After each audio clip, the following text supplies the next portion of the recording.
Hello and welcome to Mint's marketing interview series Brand Talk. We kickstart this series with an intent to capture the dynamic and fast changing world of marketing today.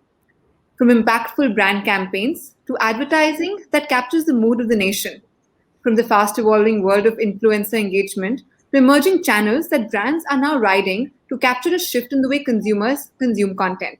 Our series will discuss it all. We begin our series today with Mr. Anil Viswanathan, who's Senior Director Marketing at Mondelez India. Many of us have grown up on brands such as Cadbury Dairy Milk, Five Star, Bonvita, Oreo, all of which are sold by Mondelez in India.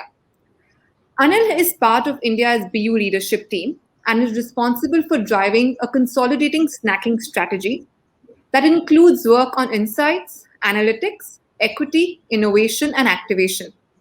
Anil joined Mondelez India in May 2000 as a management trainee and has spent more than 2 decades in the company across a variety of roles, including sales, brand and category marketing, strategy, and new business development.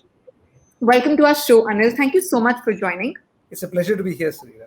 So, Anil, the reason we wanted to start this with you is because last month you all went live with your campaign for Cadbury Dairy Milk, which was, of course, a retake on your iconic 1994 ad campaign, which clearly had consumers wooing over it. So, just help us understand, what thought process went behind reintroducing the same campaign with a twist in the market.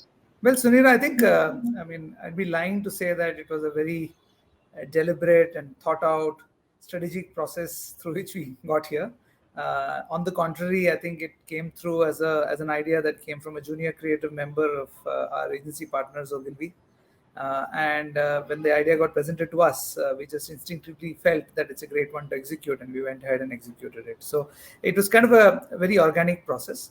Having said that, I think sitting behind all of this, Sunita, is really kind of an ongoing conversation that we have with our agency on the brand per se, right? And you can see this film as part of the platform that we've been driving over a series of initiatives over the last 3 years.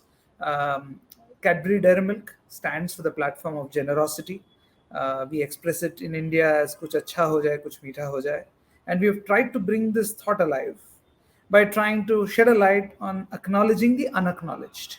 All those people we don't acknowledge, take for granted. And, especially after COVID, as this country has been swept by a wave of gratitude that everybody has felt towards all those who have taken care of our lives and, ensured that our lives went on despite all the disruptions. He just felt that it was appropriate for us to even dial up this whole message of generosity. We did that through the Thank You campaign last year, which we took across multiple platforms. We took it on our bar, Cadbury Bar Replace a brand.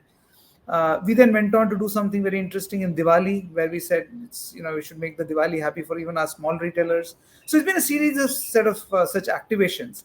And when this idea got presented, Sunita, what struck upon us is again this new emerging, fast rising trend of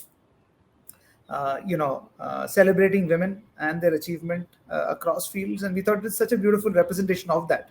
And given that it's kind of the reversal of a very wonderfully told story in the past, it just landed that idea very, very naturally. So we felt it is another chapter in the story of generosity, but it came upon very organically. And that's what made it quite magical for us. Super. Could you share some numbers? What was the initial response to this particular campaign? Did you have any, how did it do well? Did you have any metrics to share? Early days, it's hardly been 10 days, but I think needless to say that it's taken us completely by surprise. The kind of response you've seen is unanticipated. I mean, even before, firstly, a lot of the sharing has happened in the dark media, right, which we can't even measure because that's not accessible to us. But just anecdotally, doesn't look like there were too many WhatsApp groups in the country that didn't receive this as a forward, just as a reference point. And I think now, to be very honest, when we initiated it and put it out, Sunita, it was almost like an experiment. We said, let's put it out and see what happens. And now that we're seeing the love and the response that it's getting, we are now investing behind it significantly. We're putting it, we've actually launched it in KBC and launched it in the India and Australia cricket series for women, which is the first time ever the Indian women are going down under to play, and that's been again a iconic series already. The first time that the Indian women beat the Australian women in cricket. So I think we're going to continue to invest behind it. There are lots of cricket properties coming in where we are going to be active. So by the end of the quarter, we do believe that we would have had significant reach and quite confident that we'll continue to build on the equity of the brand. Right, very valid point you mentioned, which I'm sure it's perhaps not new; it's years in the making. Just the digital reach and this, the spread of a campaign which when sort of goes viral. So, what metrics do you use internally? How has your thought process changed? What tools are you using to engage with consumers? Because it's unlike the old days where you can get into TV ratings. This is a whole new world, as you're saying. So, how is that changing for you, and what all tools are you using to enable yourself?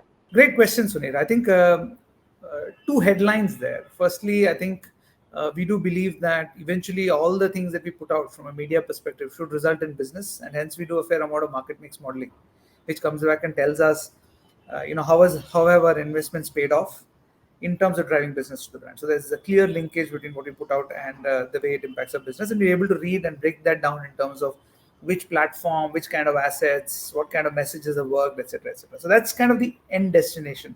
So we have a very, very clear view to say every dollar we put in, what's the revenue that it generates. So it's not just about landing a message or creating equity and just creating consideration at the top of the ladder, but really try and convert that into real impact on business. The second thing I'd like to say is we have a lot of, both Facebook and Google, are JBP partners, by which we mean they're strategic partners of ours, and we work very closely together with them, along with our agency partners, Wavemaker and Ogilvy, and along with them. Hence, we have fairly intense methodologies to which we try and track the response to our campaigns. In fact, in some cases, we also do some pre-testing using those platforms. That allows us to again get a sense on the kind of impact our messages are having, both in terms of awareness and in terms of brand consideration. So those are what we call brand lift studies, etc., that we do with our partners. So, for Mondelez, of course, how big is the digital channel? What all new mediums are you using? Of course, Instagram is the obvious, and Facebook and Instagram are the obvious. Anything else you might have sort of experimented with in the recent past, perhaps social commerce, on that end? Yes, Sunira, I think we keep experimenting a lot. I think one of the things that's worked well with us is the fact that we're open to experimentation and try a lot of different things. As I was using an example, whether it's a Snapchat filter during Valentine's Day, or a Twitter campaign on cyberbullying, or a mental health awareness program on WhatsApp. I think we keep trying out different medium. For us, a lot of it is also idea first, Sunira. So when we get a great idea, we see different platforms adopt that idea differently. That allows us to, adapt or mount messages on the platform that is resonant. So hence, we don't have to think about, okay, how am I going to, I need to use this medium, and hence let me try and create something for it. As against that, I have an idea and it blends itself naturally to a medium, and then I pick that medium up. I think that's what works better for us. The only caveat I would add there, Sunira, is the fact that we are also very clear about brand safety. And given that that's one of the important parameters for us, we have strict global guidelines, and also we'd like to be overcautious and err on the side of caution.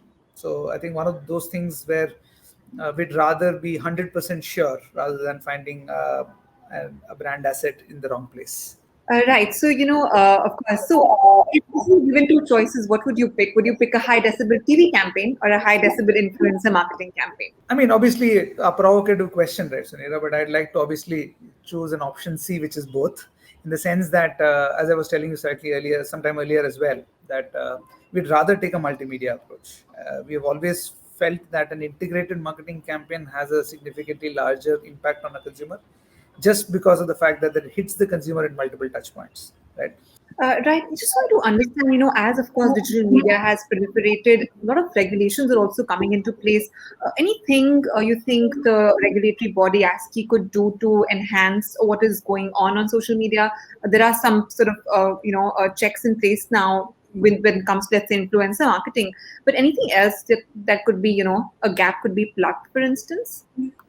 I think, across all industry bodies, one is clearly kind of trying to create an element of fair play, and hence ensuring that there isn't a one-upmanship, and there isn't false spreading of information. There isn't. I mean, there's clearly, as we notice, Sunira, this medium is rife for misusing as well, and hence the industry bodies, are working together, and it'll be always be great to be on the watch out to say fallacious messages don't get spread out. There is adequate safety, not only for consumers, also for brands, right? And enough and more examples where we have seen malicious spreading of messages. Also, I think there is a great desire for user-generated content. There are so many micro-influencers, and that's again an interesting space, right? I mean, where a lot of organic content gets developed, and it's a gray area that over a period of time, I think the regulators and the micro-influencers need to come in to figure out how do we regulate that. Otherwise, when you think of a meme, a lot of it is unregulated right today. So some of it is fun, a lot of it is may not be fun. So I think we need to find ways in which we can try and, in that sense, I mean, what's happening in the real life, in the way we want the platforms to kind of regulate in some manner, at least weed out inappropriate content. I think same thing will start coming in for brands as well. So I think that's the second part. And the third part is in terms of a level playing field. I think today we are also in a situation where we are looking for an integrated view from a multimedia standpoint, and that's something that we've been constantly debating, right? And as and when new platforms are coming in, it's just getting more and more complex, right? And hence, increasingly there are cries for more transparency and greater sharing, so that there is more consistency in which brands can ensure that the industry can ensure that we can self-regulate ourselves. Brings us to the end of the conversation. Thank you so much, Anil. This was really helpful. I think we started with the ad campaign, and we sort of covered the entire ambit of what all you're doing in 2021. So super. Thank you so much for your time, and thank you, and keep watching. Thank you, Sunila. Thank you for having me, and stay safe.